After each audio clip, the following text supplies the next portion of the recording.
Samantha was fresh out of college, excited to start her job as an assistant to Clara, a seasoned reporter known for covering stories in old-age homes, orphanages, and other forgotten places. Samantha admired Clara's dedication to sharing the lives of people often overlooked by society. One evening, they were assigned to visit a care facility on the edge of the city.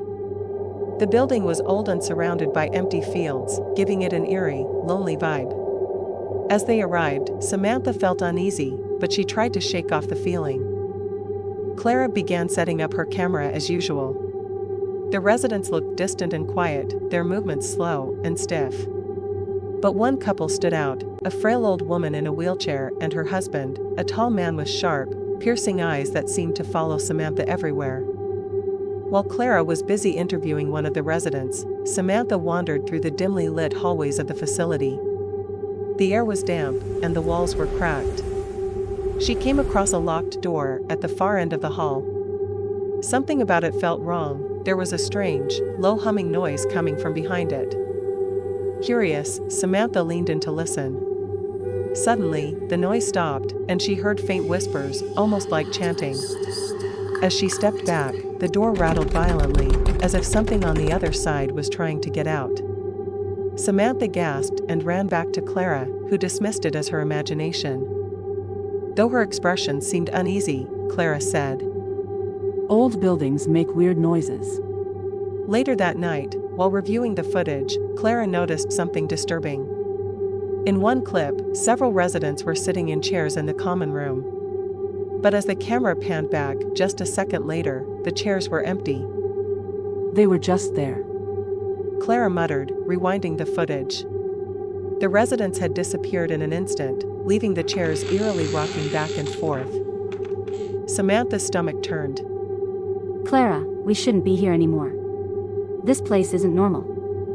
The next day, things became worse. The residents started acting strangely, moving in odd, jerky ways, and making growling noises. Samantha found deep scratches on the walls, as if some kind of claws had made them. Samantha said, "Clara, we need to leave." Before they could, the husband appeared, blocking their path.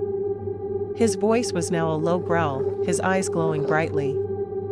"You shouldn't have come here." Suddenly, all the residents turned toward them.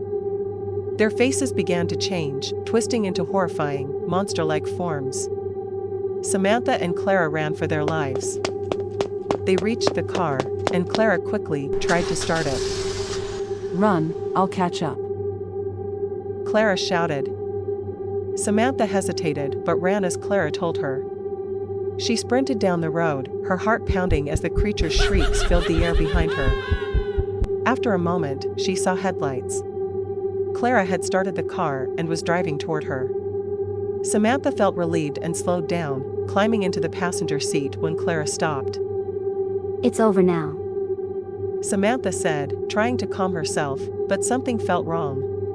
Night had fallen, and the sky was unnaturally dark. Without a word, Clara turned the car around and started driving back toward the building. "What are you doing? Why are we going back?" Samantha asked, her voice rising in panic. Clara stayed silent, gripping the steering wheel tightly. Samantha's hand shook as she looked in the rearview mirror, and froze. In the mirror, Clara's face wasn't hers anymore. Her eyes glowed, her skin was stretched, and her mouth twisted into a cruel, monstrous grin. Samantha turned to look at her, but Clara lunged at her with a guttural growl. The car swerved violently, and Samantha's scream echoed into the night. The screen fades to black.